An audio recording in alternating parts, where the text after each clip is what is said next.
नमस्कार मंडळी, मी संध्या सप्रे. यूट्यूबवरील अमृताचे डोही या माझ्या चॅनलमध्ये मी तुम्हा सगळ्यांचं स्वागत करते. आपण कठोपनिषदाला सुरुवात केलेली आहे. कठोपनिषदाचा दुसरा भाग एपिसोड 2 मी आत्ता चालू करते. यमदेव नचिकेताला असं म्हणाले की मनुष्याचा जे 2 मार्ग मनुष्याकडे असतात ते त्याला कर्मबंधनामध्ये टाकतात. कोणते 2 मार्ग? तर एक चांगला मार्ग किंवा श्रेयस मार्ग आणि दुसरा आहे प्रेयस मार्ग. श्रेयस मार्ग म्हणजे चांगला मार्ग आणि प्रेयस मार्ग म्हणजे समाधान देणारा मार्ग.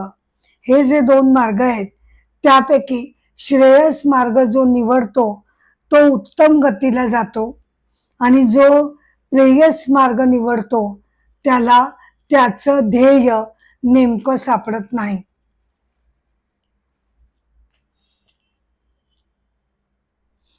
माणसाची प्रत्येक कर्म ही अल्टिमेटली हॅपीनेस मिळवण्यासाठी असतात आणि त्यामुळे मनुष्यासाठी 2 मार्ग मुख्यत्वे त्याच्यासाठी ओपन असतात. भगवद्गीतेमध्ये सुद्धा श्रेयस आणि प्रेयस या 2 मार्गांमध्ये अर्जुनाचं कन्फ्युजन झालेलं होतं आणि अर्जुनानं भगवंतांना अध्याय 2 श्लोक 7 यामध्ये त्यांनी असं व्याकुळ होऊन त्यांना प्रश्न विचारला की भगवान, मला माझ्या आत्मकल्याणासाठी जो श्रेयस मार्ग आहे तो आपण मला सांगावा. अर्जुनानं किती महत्वाचा प्रश्न आणि त्याचा ऑप्शन त्यानं भगवंतांना सांगून टाकला की त्याला प्रेयस मार्गावरनं जायचं नव्हतं. प्रेयस मार्ग म्हणजे काय? तर आत्ताच्या जीवनामध्ये जी भौतिक सुख आपल्याला हवी असतात, ज्यापासून आपल्याला सुख समाधान मिळतं, ती सगळी भौतिक सुख या प्रेयस मार्गामध्ये येतात. आणि श्रेयस सुख म्हणजे काय? तर असा मार्ग मनुष्याला निवडायची इच्छा असते की ज्यामध्ये त्याच्या आत्म्याचं कल्याण कशामध्ये होईल हे त्याला जास्त महत्वाचं वाटतं. म्हणजे काय? तर मनुष्याच्या सुखाबद्दलच्या ज्या कल्पना आहेत त्या अशा पायऱ्या पायऱ्यांनी वरती चढत जातात. सर्वप्रथम येतं भौतिक सुख की ज्याच्याशिवाय मनुष्याची धारणा नीट होऊ शकणार नाही, किंवा नेसेसिटीज त्या तर प्रत्येकाला मिळवणं आवश्यक आहे. परंतु भौतिक सुखांचा टप्पा ओलांडला की त्याच्यानंतर सुद्धा हा प्रेयस मार्ग जो भौतिक सुखांकडे ओढला गेलेला आहे तो पुन्हा पुन्हा भौतिक सुखांचीच डिमांड करत राहतो. बेसिक तुमच्या नेसेसिटीज जरी कंप्लीट झालेल्या असल्या तरी त्यानं तृप्तता होत नाही आणि अजून अजून अजून अजून तृप्तता मिळवण्यासाठी परत परत परत भौतिक सुखांचीच लालसा मनामध्ये निर्माण होत राहते. मग त्याच्याही पलीकडचं जेव्हा मनुष्य जाऊन विचार करतो की मी कितीही सुखांच्या राशी जरी मिळवल्या तरी त्या विनाशी आहेत, त्यानं माझी कायमची तृप्ती कधी होऊ शकत नाही. आणि मग त्याच्यानंतरची जी पायरी येते ती म्हणजे मानसिक सुख मिळवण्याची, ज्याद्वारे माझ्या मनाला शांतता मिळेल, मनाला सौख्य मिळेल. या मानसिक सौख्याची दुसरी वरचढ पायरी आता तो गाठायला लागतो.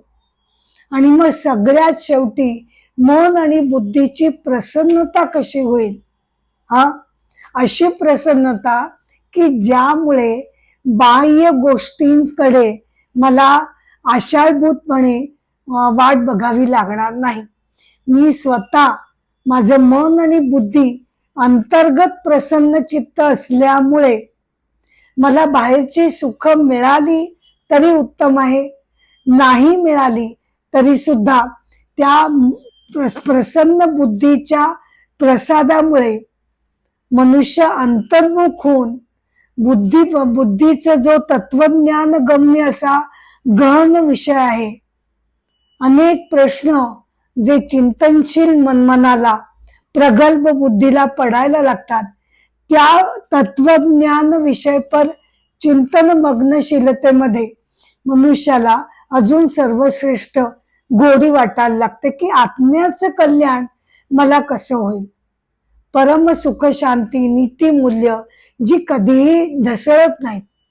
बाह्य परिस्थिती बदलते, संकल्पना बदलतात, परंपरा बदलतात, समाज बदलतो, पण नीतिमूल्ये जी बेसिक आहेत ती मात्र कधीही बदलत नाहीत.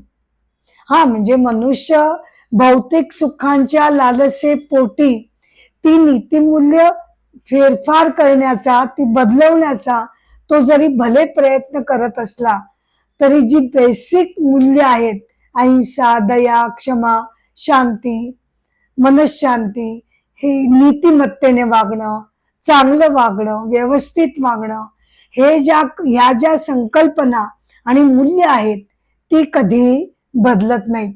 आणि त्याच्यासाठी वेळ प्रसंगी जरी माझ्या भौतिक सुखांमध्ये काही अडचणी आल्या, कमी जास्तपणा आला, गरिबी भोगायला लागली, तरी सुद्धा मनुष्याला ते दुय्यम वाटतं आणि आत्म्याचं ज्यामध्ये कल्याण आहे, नीतिमूल्य जपण्यामध्ये जे कल्याण आहे ते त्याला सर्वश्रेष्ठ वाटायला लागतं.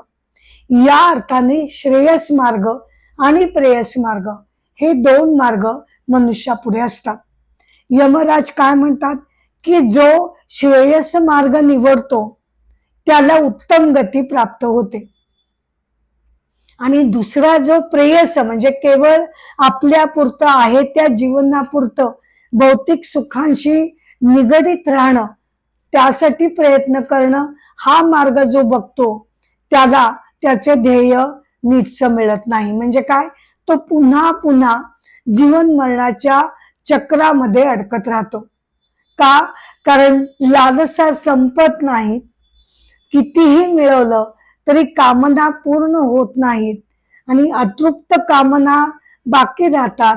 तो वासना संचय जो आहे तो कारण शरीरामध्ये स्टोअर केला जातो आणि त्या वासना संचयाची म्हणजे त्याचा भोग घेण्यासाठी म्हणून मनुष्याला पुन्हा पुन्हा जन्म घेणं भाग पडतं. आणि श्रेयसाचं कसं आहे तर आता यामध्ये परत दोन फरक पडतात बरं का. म्हणजे असं की वेदांच्या प्रमाणे मोक्ष ही जी संकल्पना आहे ती कशी आहे तर तुम्ही बाबा पुण्य कर्म सतत करत राहा, सद्गुणी सद्वर्तनी राहा, सत्व गुणांचाच उत्कर्ष आयुष्यामध्ये तुम्ही करत राहा, नीतिमूल्यांनी वागा, आणि असं पुण्याचरण केल्यानंतर मृत्यूनंतर तुम्हाला त्या पुण्यकर्मांमुळे स्वर्ग प्राप्ती मिळेल, जिथे अमरत्व अमृतत्व तुम्हाला मिळेल. आणि तोच वेदांच्या मते तोच मोक्ष आहे.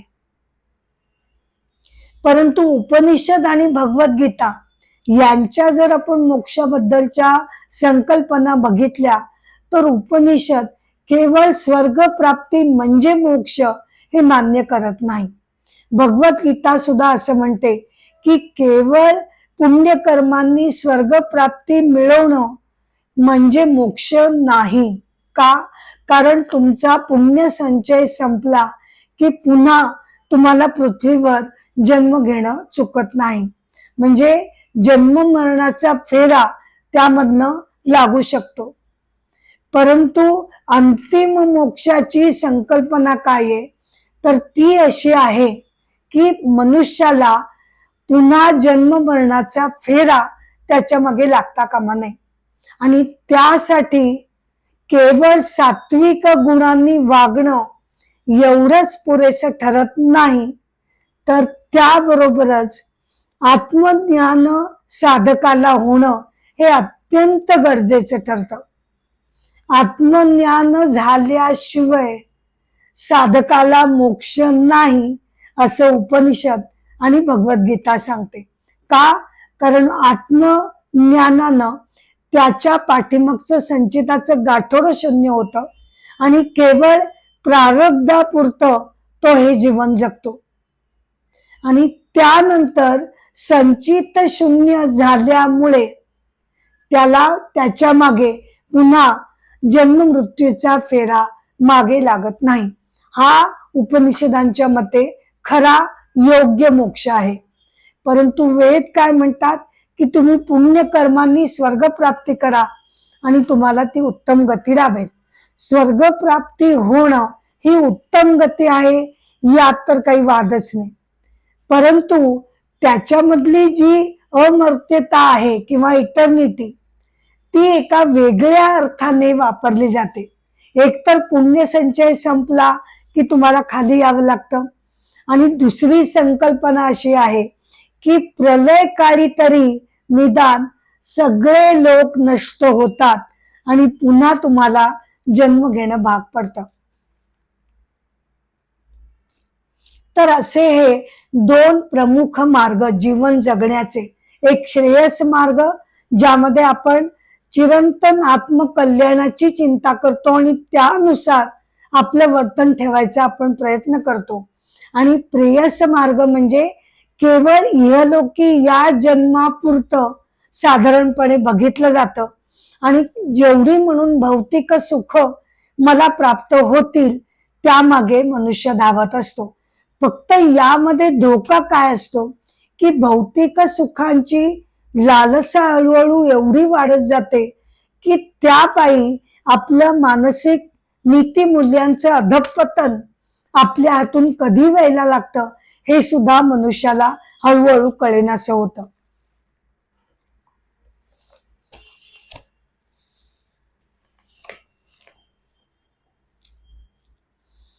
आता श्रेयस आणि प्रेयस या दोन मार्गांवरनं एका विलक्षण संत महात्म्याची कथा मला तुम्हाला सांगावीशी वाटते.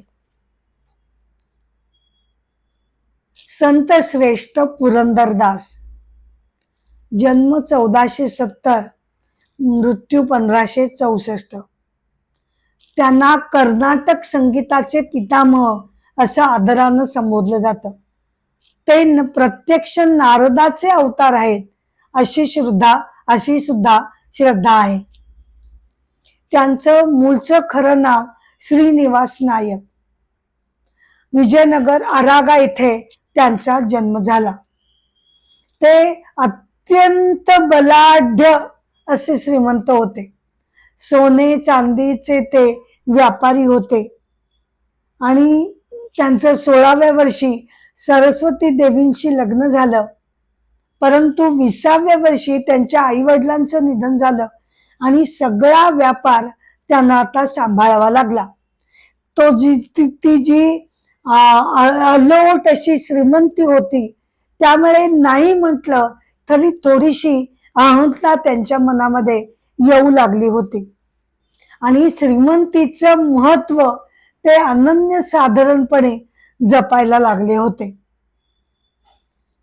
तेव्हा अशी कथा सांगण्यात येते की बरं का की त्यांचा जो श्रीमंतीबद्दलचा अहंभाव आहे तो कमी करण्यासाठी त्यांची परीक्षा घेण्यासाठी साक्षात कृष्ण भगवान श्रीकृष्ण एका गरीब म्हाताऱ्याच्या वेशामध्ये रूप बदलून त्यांच्या दुकानामध्ये आले आणि ते गयावया करू लागले की आपण मला काहीतरी दान द्यावं. परंतु पुरंदरदासांनी त्याकडे काही लक्ष दिलं नाही आणि त्यांची मागणी काही त्यांनी मान्य केली नाही. मग तो गरीब म्हातारा मनुष्य त्यांच्या घरी गेला. बर का, घरी त्यांची पत्नी सरस्वती देवी होती. ती अत्यंत मायाळू ममताळू अशी होती आणि तिला त्याचं बोलणं ऐकून अतिशय करुणा मनामध्ये उत्पन्न झाली. जवळपास द्यायला काही नव्हतं. तिनं कानातली नथ काढली. अस्सल हिऱ्याची नथ होती ती तिनं त्यांना देऊ केली. ती नथ घेतली आणि मग त्या म्हाताऱ्याने काय करावं, ती नथ घेऊन तो परत दुकानामध्ये गेला आणि म्हणाला ठीक आहे तुम्ही मला पैसे नाही दिलेत आता ही माझी नथ तुम्ही विकत घ्या आणि मला पैसे द्या. पुरंदरदासांनी ती नथ बघितल्या बघितल्या ओळखलं की ही आपल्या पत्नीची नथ आहे. ते घाईघाईनं ते कन्फर्म करण्यासाठी म्हणून घरामध्ये गेले. जवळच घर होतं आणि तिला सांगितलं, आत्ताच्या आत्ता मला तुझ्या नाकातली नथ दाखव बरं. ते ऐकल्यानंतर ती साधी सरळ पतिव्रता स्त्री कमालीची घाबरली. आता काय, कोणत्या तोंडाने आता सांगू त्यांना की मी अशी अशी नथ दिली, त्यापेक्षा सरळ मी माझं जीवनच संपवते असा विचार तिनं केला आणि विष पिऊन आत्महत्या करण्याची तिनं ठरवलं. विषाचा प्याला तिनं त्यांच्या समोर आणला आणि ती तो आता ओठाला लावणार तेवढ्यात त्या दोघांना त्या प्यानामध्ये नथ तरंगताना दिसली. सरस्वतीनं देवाची करुणा भाकली आणि सगळा प्रकार त्यांना सांगून टाकला की असे असे एक म्हातारे सद्गृहस्थ आले होते, मला त्यांची अतिशय दया आली आणि मी ती नथ त्यांना दिली. आता तुम्हाला काय सांगू, कसं सांगू या विचारात मी पडले. ते घाबरून गेले आणि म्हणून मला विष प्यावंसं वाटू लागलं. परंतु परमेश्वराच्या कृपेनं हा सगळा प्रकार टळला.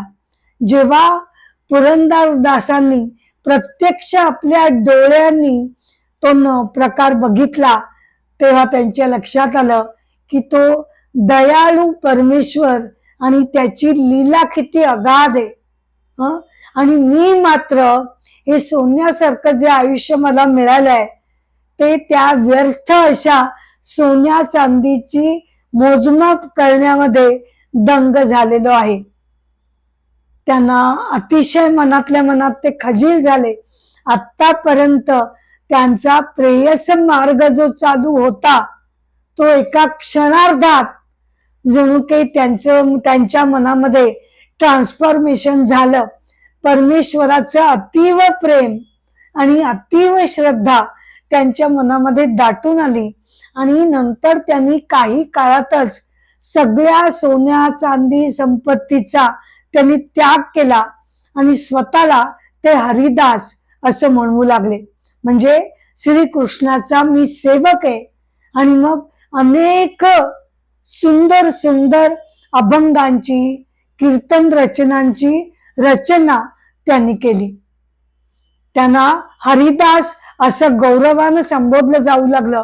म्हणजे ते साक्षात श्रीकृष्णाचे सेवक आहेत अशा प्रकारे ते रस्त्यामध्ये जात अतिशय मधुर गळा होता, गाणी म्हणत, अभंग म्हणत आणि इतरांनी दिलेल्या भिक्षेवर ते सुखासमाधानानं राहू लागले. परमेश्वर भक्तीचा महिमा, त्याची जादू, त्याचं मिरॅकलच एवढं अपूर्व आहे की एकदा परमेश्वरामध्ये तुमचं मन गुंतलं की तुमच्या मनामध्ये विलक्षण एक एक मिरॅकल्स घडू शकतात. संत श्रेष्ठ पुरंदरदास यांनी सुद्धा प्रेयस मार्ग एका क्षणामध्ये त्याचा त्याग केला आणि ते श्रेयस मार्गावरनं चालायला लागले.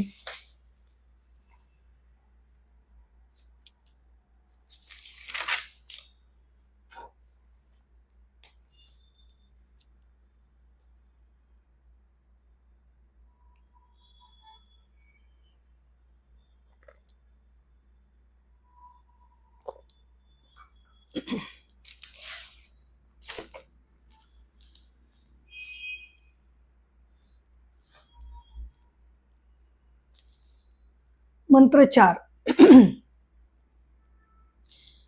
यमदेवता असं नचिकेताला म्हणाली की ज्ञान आणि अज्ञान हे दोन परस्पर विरुद्ध मार्ग आहेत. त्यांची गती सुद्धा त्यामुळे वेगवेगळी आहे. नचिकेत, तू मात्र ज्ञान मार्गावरून चालणारा तू साधक आहेस याबद्दल माझी खात्री पटलेली आहे. का?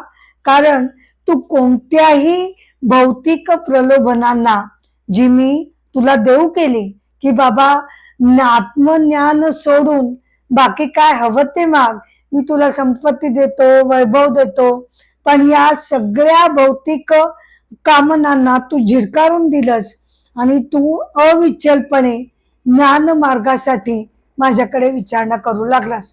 त्यावरून हे नचिकेता, तू ज्ञान मार्गावरनं चालणारा साधक आहेस याची मला खात्री पटलेली आहे. दोघांची गती का वेगवेगळी आहे? कारण आत्मज्ञान प्राप्ती झाल्यानंतर मनुष्याला जी गती मिळते ती कोणती गती मिळते? त्याला गती मिळतच नाही. हा, गती म्हणजे काय? स्वर्ग लोक प्राप्ती किंवा ब्रह्मलोक प्राप्ती किंवा पुन्हा मनुष्य जन्म, याला गती म्हणतात. आत्मज्ञान एकदा झालं की या सगळ्या गतींच्या अतीत निर्गुण परमतत्वाला तो मिळून जात असल्यामुळे त्याला आता पुन्हा जन्म मरणाचं चक्र त्याला भेदू शकत नाही. त्यामुळे कोणत्याही गतीच्या तो पलीकडे जातो. याच्या विरुद्ध अज्ञानाची काय गती असते? अज्ञान म्हणजे काय? स्वस्वरूपाचं अज्ञान. मी म्हणजे शरीर आणि मन ही माझी घट्ट समजूत आहे, हे माझं अज्ञान. त्यामुळे काय होतं? शरीर मनाच्या डिमांड्स या माझ्या डिमांड्स होतात. का? कारण ते म्हणजे मी आहे. शरीराला काही हवंसं वाटलं, मनाला काही हवंसं वाटलं म्हणजे ते मलाच हवंसं आहे. आणि मग त्यामुळे अविद्या काम कर्म अशी साखळी तयार होते. आधी शंकराचार्य जसं म्हणतात, अविद्येतून काम, कामातून कर्म, अविद्या काम कर्म हे जे चक्र आहे ते निरंतरपणे जन्मोनुजन्मी चालू राहतं.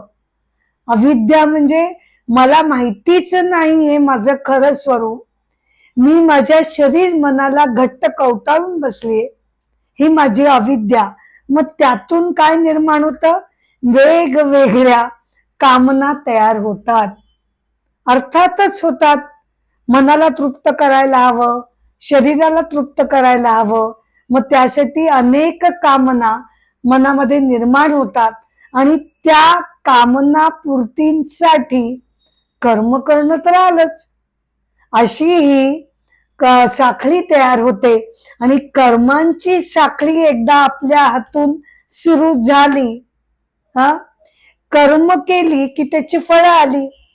म्हणजे त्याचं बंधन हे संचिताच्या बॅगेमध्ये जाऊन पडतं.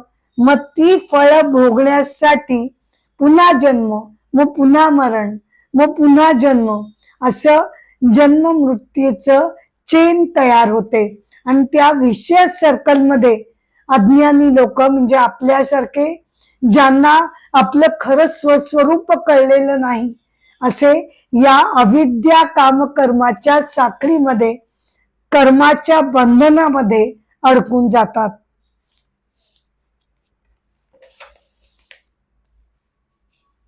या संदर्भात आदि शंकराचार्यांचा भोजनाबद्दल एक छोटा लेख आहे. तर त्याच्यामध्ये ते काय म्हणतात ते आपण थोडक्यात बघूया.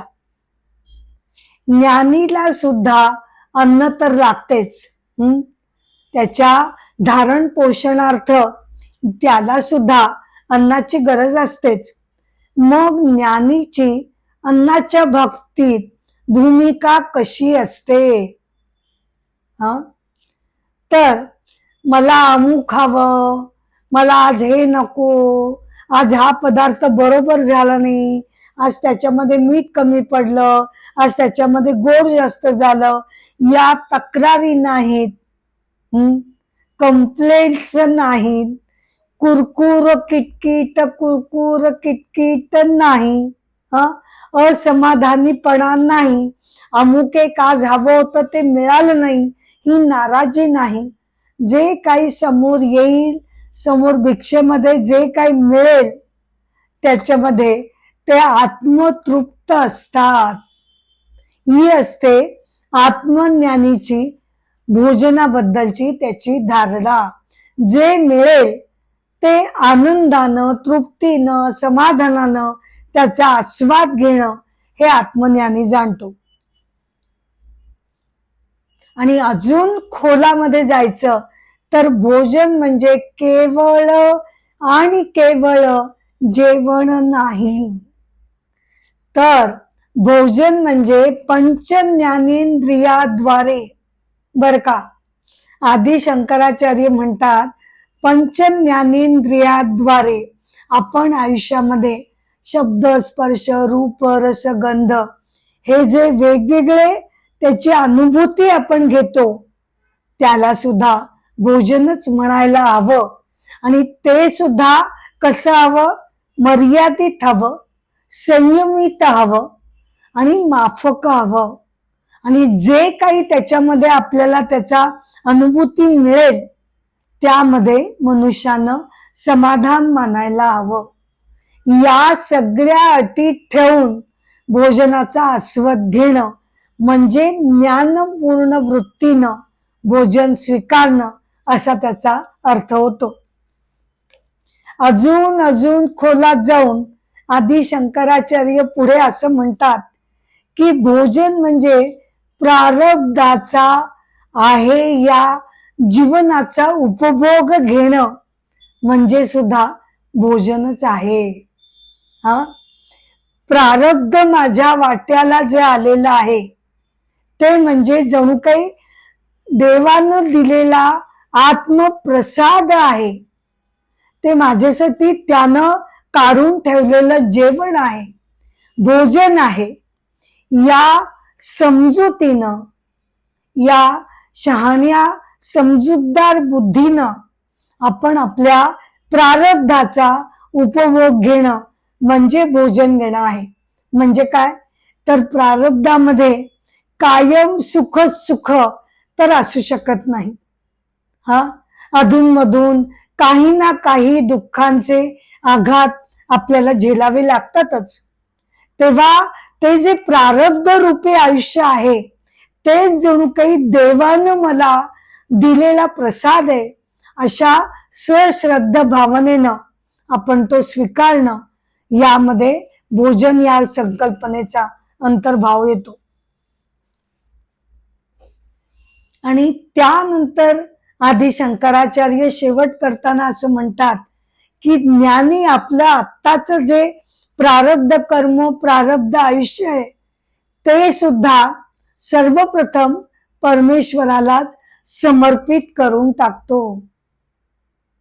या अर्थानं सुद्धा आपण भोजनाचा अर्थ घेऊ शकतो.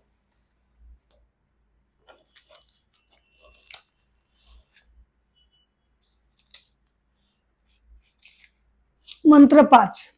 जे खरोखरीचे अज्ञानी असतात पण तरी सुद्धा जे स्वतःला पंडित समजत असतात ते मात्र भ्रमित होतात.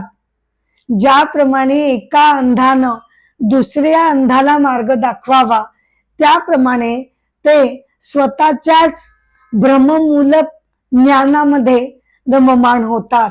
म्हणजे काय?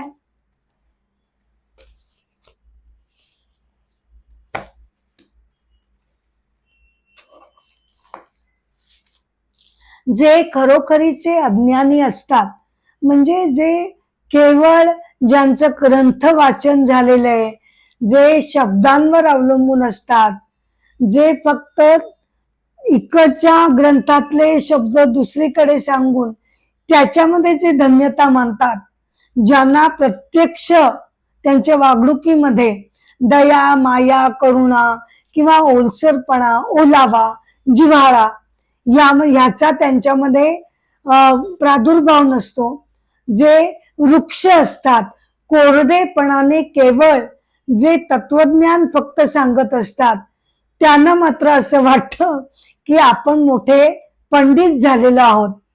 उपनिषद वारंवार आपल्याला सांगत असतात की आपल्या प्रत्यक्ष वागणुकीतून आपलं जे ईश्वरीय तत्व आहे ते आपल्या प्रत्यक्ष वागणुकीतून आपण ते लोकांसमोर उघड करायला हवं. केवळ मनामध्ये, बुद्धीनं, मनानं ग्रहण करून, चिंतन करून आत्मज्ञान झालं असं होऊ शकत नाही. ते ईश्वरीय तत्व आपल्या प्रत्यक्ष आचार, विचार, कृती, भावना, शब्द या सगळ्यातून पुरेपूरपणे व्यक्त होणं अतिशय गरजेचं आहे. यावर उपनिषद नेहमी ठासून ठासून त्याच्यावर जोर धरतात.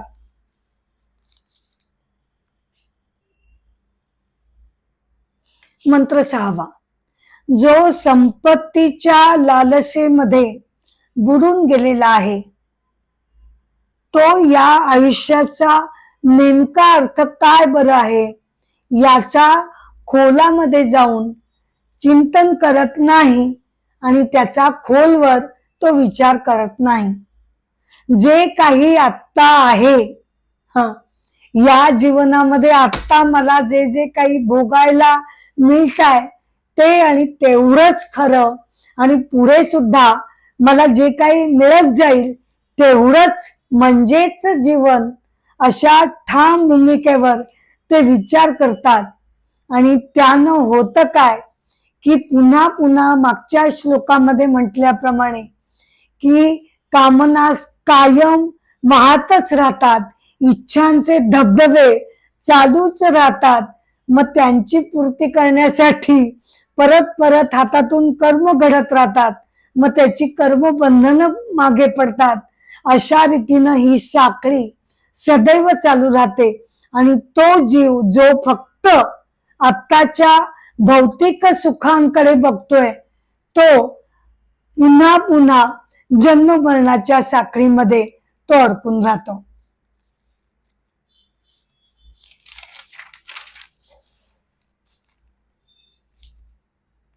मंत्र 9वा. हे आत्मज्ञान वादविवादानं होत नाही. हे आत्मज्ञान वादविवादानं होत नाही.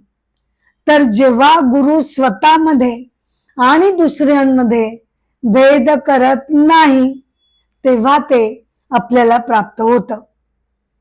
तुझ्यासारखा साधक मिळणं हे कठीण आहे. यमदेवतानं नचिकेताची स्तुती करून त्याला असं म्हटलं की तुझा सगळा निर्धार मी बघतोय. तुझा जी आत्मज्ञानाची जी इच्छा तुझ्या मनामध्ये आहे ती मी चाचपडतोय, त्याची परीक्षा घेतोय. आणि माझी खात्री पटलीये की हे नचिकेता तुझ्यासारखा साधक मिळणं हे कठीण आहे. हे आत्मज्ञान वादविवादाने होत नाही. म्हणजे काय तर ईश्वरीय तत्व हे मुळात आहे कसं तर ते शब्दांच्या अतीत आहे. मन आणि बुद्धीच्या ते अतीत आहे. शब्दांच्या ते अतीत आहे. अनंत तत्वाला आपण अगदी लिमिटेड अशी क्षमता असणाऱ्या शब्दांनी त्याला आपण पकडण्याचा प्रयत्न करतो. नाही, तो करणं भाग आहे. सगळी ही जी स्क्रिप्चर्स आहेत, ग्रंथ आहेत, ते जरी शब्दांनी त्या अनंत तत्वाला धरण्याचं काम करत असले तरी ते करणं क्रमप्राप्त आहे, नाही का? कारण आपल्याकडे सध्या तरी केवळ शब्दांच्या द्वारेच आपण ते ज्ञान आपल्यामध्ये ग्रहण करण्याची क्षमता आपल्यामध्ये आहे. तेव्हा शब्दांची शिडी किंवा आधार हा तर घ्यावाच लागणार. भले ते लिमिटेड आहेत, शांत आहेत, पण त्या पायऱ्यांवरनं चढूनच आपल्याला आपल्या मनोबुद्धीचा विकास घडवून आणायचा आहे. ते भले जरी बुद्धीच्या अतीत असलं तरी सुद्धा ते अशक्य अशी ती गोष्ट नाही. ती अशक्य गोष्ट नाही का? कारण तपस्येमुळे, उपासनेमुळे साधकामध्ये स्वतःच्या चित्तामध्येच एवढा आमूलाग्र बदल व्हायला सुरुवात होते की जी आतापर्यंतची सामान्य व्याख्येमध्ये बसणारी जी मन आणि बुद्धी होती ती बुद्धी आता कधीच त्या आत्मतत्वावर पकड घेण्यासाठी बुद्धी सुद्धा लॉंग जम्प घेते आणि ईश्वरीय तत्वाला ती जाऊन मिळेल अशी अलौकिक प्रज्ञा, इंट्युशन असं त्या साधकामध्ये तपस्येनं हळूहळू निर्माण व्हायला लागतं. आणि त्या इंट्युशन असामान्य अशा ऋतंभरा प्रज्ञेच्या सामर्थ्यावर साधक ते ईश्वरीय तत्व प्राप्त करू शकतो.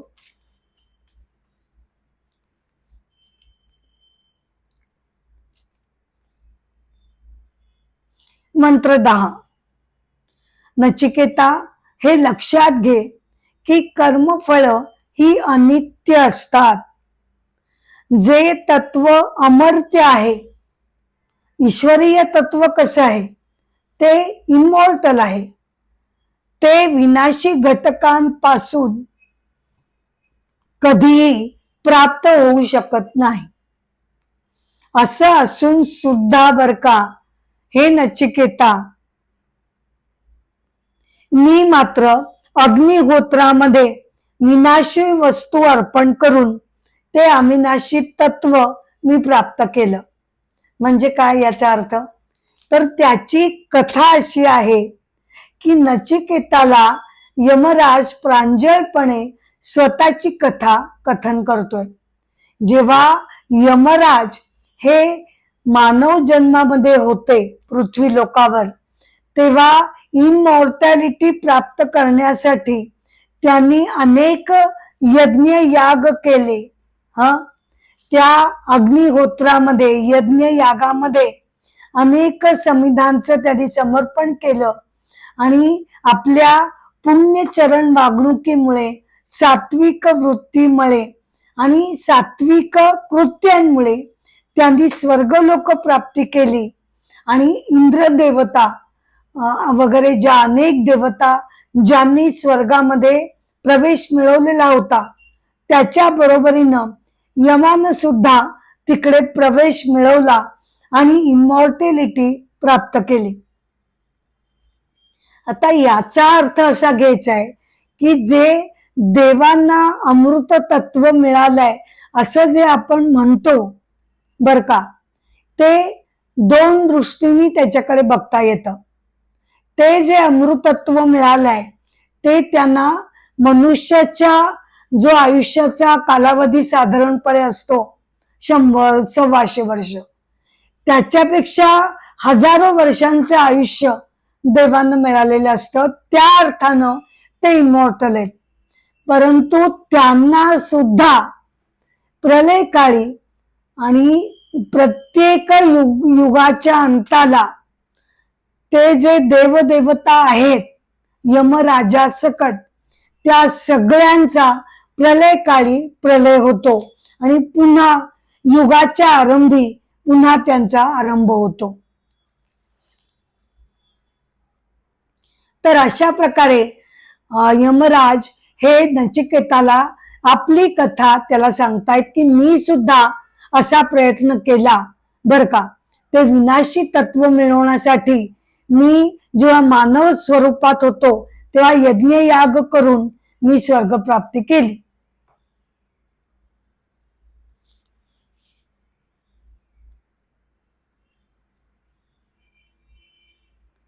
पुढचा मंत्र, ज्ञानी साधक आपल्यातील असलेल्या ईश्वरीय तत्वावर ध्यान धारणा करतो.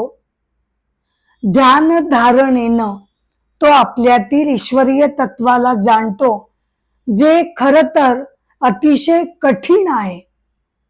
ईश्वरीय तत्व प्रत्येकामध्येच आहे हे जरी खरं असलं तरी ते जाणायला कठीण आहे. ते अतिसूक्ष्म आहे. ते आपल्याला डोळ्यांनी, मनानी, बुद्धीनं आपण ते बघू शकत नाही. ते आपल्या प्रत्येकाच्या हृदय गुहेमध्ये ते विसावलेलं असतं. परंतु जरी ते हृदय गुहेमध्ये असलं तरी शरीर मन रूपी हे जे आवरण आहे त्याच्या भोवतीचं, ते कसं आहे तर ते शरीर आणि मन रूपी आवरण हे सुख दुःखानी, अनेक व्यथांनी अनेक प्रश्नांनी, चिंतांनी, समस्यांनी घेरलेलं असं ते आवरण त्याच्या भोवती आहे. परंतु हे आवरण जरी शरीर मन रूपी जे आवरण आहे ते जरी व्यथांनी घेरलेलं असलं तरी ज्ञानी साधक त्याच्या आतमध्ये लपलेल्या चिरंतन अशा ईश्वरीय तत्वाला जेव्हा जाणतो तेव्हा मात्र तो शरीर मनाच्या सुखदुःखांच्या अतीत होऊन जातो.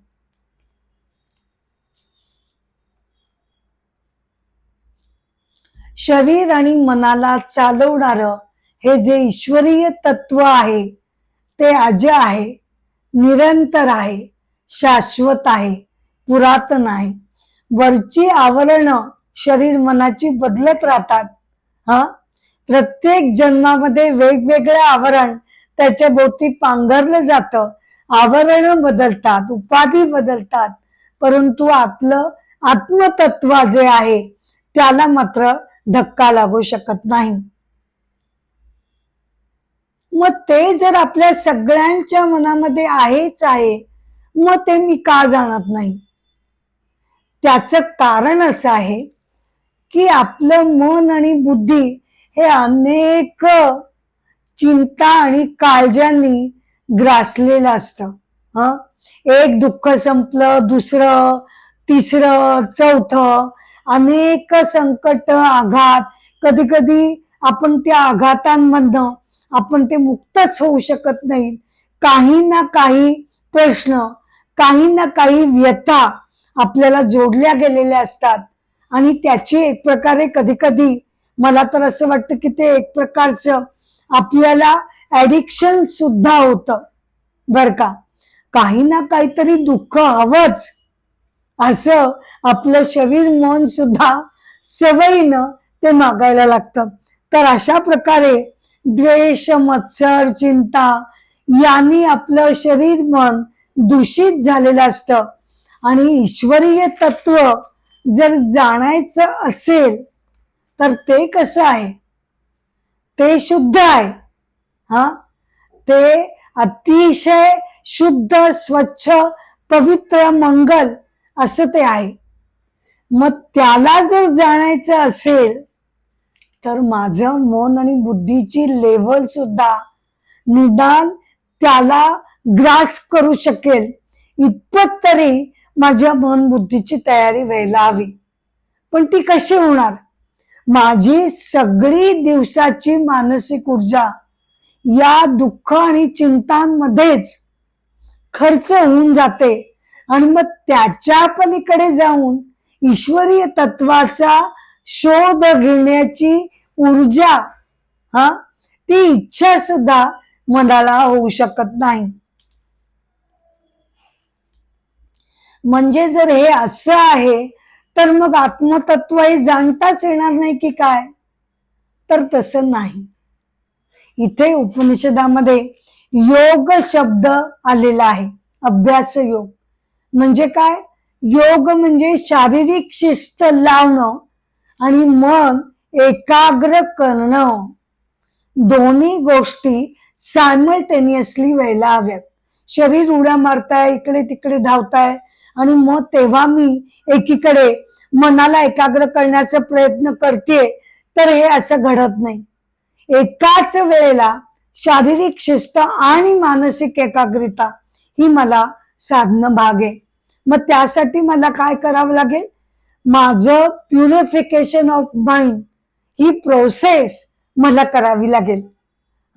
मनातले जे नको असलेले अनवॉन्टेड परत परत परत परत येणारे दूषित विचार, एखादं संकट येऊन गेलं, झालं, त्याचं निराकरण झालं, सगळं झालं, पण तरी सुद्धा त्या वेळेला कोण कोण कसं वागलं तेच तेच तेच तेच आठवत राहणं, विनाकारण पूर्वीच्या ज्या मेमरीज आहेत त्या ज्या पास्ट आहेत त्या दाखवतात भूतकाळ, पण त्या भूतकाळालाच परत एकदा आपला प्रेझेंट टेन्स बनवणं, वर्तमान काळामध्ये त्याच जुन्या पुराण्या चिंता, उद्वेग, संताप परत परत ओढून आणणं, ज्याची काही गरज नसते. तर तो आपला वर्तमान काळ झालेला असतो. भूतकाळच परत परत उड्या मारत पुन्हा पुन्हा वर्तमान काळ आपण सोसानी आहे तो वर्तमानातला क्षण बाजूला करून आहे जो होऊन गेलेला आहे तोच भूतकाळ आपण परत परत खेचत अट्टाहासाने त्या समस्या, तो द्वेष, तो राग परत परत आपलं प्रेझेंट तो दूषित करत असतो. तर त्याला आपण त्या सवयीला मागे टाकणं निश्चयपूर्वक बर का, निश्चयपूर्वक पूर्वीच्या आठवणी, वाईट स्मृती, वाईट घटना, कोण कसं वागलं, कोणी काय केलं, हे सगळे विचार बाजूला फेकून देऊन आपल्या इष्ट देवतेवर एकाग्र मनानं चित्त त्याच्यावर धारण करणं, की ज्या योगे मन एकाग्र व्हायला सुरुवात होते त्याचा अभ्यास करणं म्हणजे योग असं इथे सांगितलेलं आहे. सगळ्या ज्या निगेटिव्ह क्रोध येणाऱ्या, द्वेष निर्माण करणाऱ्या जे असंख्य थॉट्स असतील त्यांचा धबधबा, ती वाटच मुळी बंद करून टाकून देणं हे आपल्या निश्चितपणे हातात असतं. अगदी जोर लावून पुन्हा पुन्हा असफल झालो तरी पुन्हा पुन्हा जर आपण प्रयत्न करत राहिलो तर आपल्या मनाला चांगल्या विधायक विचारांची सवय लागते आणि आपण वर्तमान काळामध्येच परिपूर्णतेनं जगायला हवं हा त्यातनं आपल्याला शिकवण मिळत राहते. आणि अशा प्रकारे हळूहळू आपलं चित्त एकाग्र व्हायला लागतं. प्रथम एखाद्या सगुण इष्ट देवतेवर आपलं मन आपण एकाग्र करतो आणि त्याद्वारे सगुण देवतेवर मन एकाग्र करून आपण ती ध्यानधारणा सफल करू शकतो.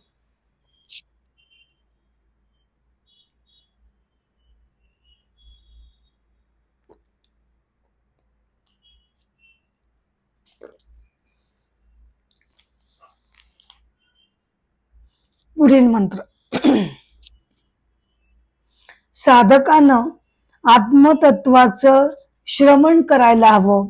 ध्यानानं अनुभूती जेव्हा तो घेतो, जेव्हा साधक ध्यान धारणेनं एकाग्र चित्तानं ईश्वरीय तत्वाची अनुभूती जेव्हा घेतो तेव्हा त्याला एक विलक्षण आनंद प्राप्त होतो आणि त्याच्या लक्षात येतं की हा जो ब्लीस स्वरूप आनंद आहे तोच आपल्यातील सगळ्या आनंदाचा मूलभूत असा स्रोत आहे.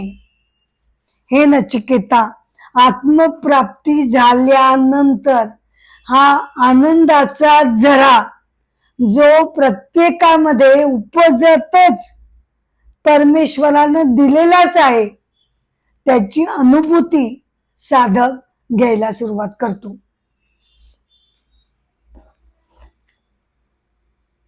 म्हणजे काय तर ईश्वरीय तत्व कसं आहे ते आहे सत चित आनंद. सत म्हणजे एक्झिस्टन्स, सगळ्या जगताचा एक्झिस्टन्सचा मूळ पाया.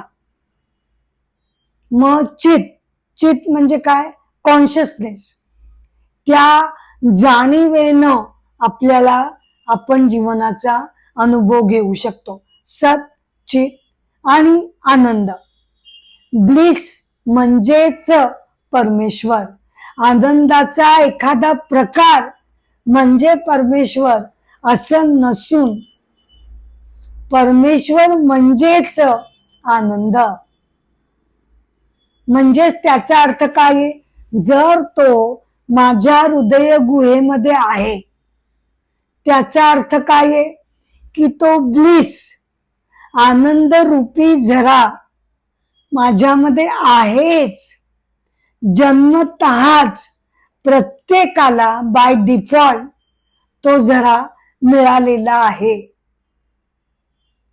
मग असं असताना मी का दुःखी, कायम कटकट तक्रार असं का मी करत राहते, मला त्या आनंदाचा अनुभव का येत नाही? तर त्याचं कारण असं आहे की हा आपण आपल्या कर्मांनी केलेला कर्मदरिद्रीपणा आहे. तो आहेच उपजत आनंदाचा कलश दिलेलाच आहे, पण मी त्याच्यावर माझ्या दूषित मनाचं घट्ट झाकण त्याच्यावर लावून टाकते. चिडचिड, तक्रार करणार, दुःखी, कांगावा करणार, द्वेष करणार, रागराग करणार, क्रोधित होणार, असं हे जे मनरूपी झाकण आहे ते मी त्या कलशावर घट्ट बसवून टाकते, की ज्यामुळे मला मुळी आनंद मिळणारच नाही याची सोय मी स्वतःच लावते. पण असंही नाही, कधी कधी आपल्याला खूप आनंद होतो. एखादी गोष्ट आपल्याला मिळाली की आपण म्हणतो, वा, मी आज किती आनंदी आहे. आपल्याला काय वाटतं की ती वस्तू मिळाली, ती व्यक्ती मिळाली, ती घटना घडली म्हणून मला आनंद झाला. तर तसं नसून वस्तूमुळे मला तो आनंद मिळालेला नाही, तर माझं मन त्यावेळेला प्रसन्न झालं आणि ते झाकण त्या कलशावरचं उघडलं गेलं, म्हणून आतला आनंदाचा जरा बाहेर येऊ शकला. तो कलश वाट बघतो आपली, की आपलं मन बुद्धी कधी प्रसन्न होईल, की तुम्हाला कायम शाश्वत आनंदाचा जरा तुम्ही उपभोग त्याचा घेऊ शकाल. तर गोष्ट खरी अशी आहे की कोणत्या तरी बाह्य कारणामुळे मला आनंद मिळत नाही, तर ते मिळाल्यानंतर माझं मन काही काळ प्रसन्न होतं आणि प्रसन्न मन झाल्यामुळे आतला उपजत आनंदाचा ठेवा मला जो होताच तो प्राप्त होतो.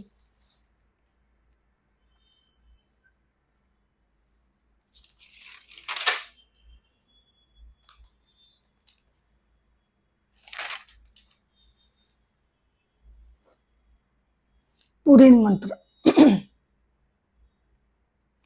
ते परमतत्व प्राप्तीचं जे ध्येय आहे, जे सर्व तपस्या विदित करतं, म्हणजे सगळी तपस्या, सगळी साधना त्या एका ईश्वर प्राप्तीच्या ध्येयासाठी आहे. आणि ज्या प्राप्तीसाठी साधना ब्रह्मचर्य पाळलं जातं, तो शब्द कोणता आहे? परब्रह्माचा निर्देशक असा तो शब्द कोणता आहे? तर तो शब्द आहे ओम. या एकाच शब्दामध्ये साक्षात परब्रह्म साठवलेलं आहे. जे परब्रह्म परमतत्व आहे ते कारण कार्याच्या, भूत भविष्याच्या, कालाच्या, स्थलाच्या ते अतीत आहे. आणि ओंकार हा शब्द निर्गुण परब्रह्मासाठी वापरला जातो, त्याच बरोबरीनं तो सगुण ब्रह्मासाठी सुद्धा वापरला जातो.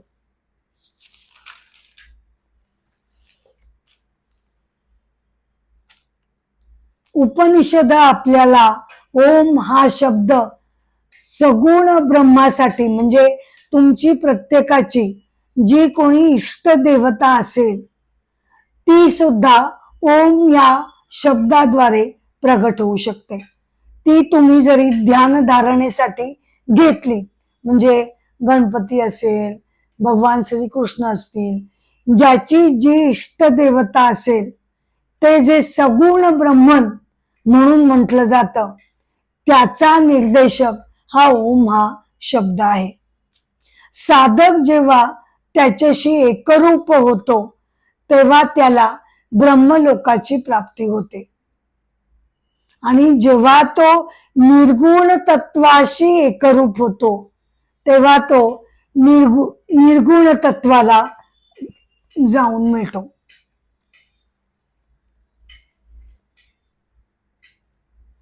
तर अशा प्रकारे कठोपनिषदाचा दुसरा एपिसोड मी इथे समाप्त करत आहे. पुढील भाग आपण पुढच्या एपिसोड्स मध्ये बघणार आहोत. आता सध्या कठोपनिषद सेकंड पार्ट इथे मी त्याची सांगता करते.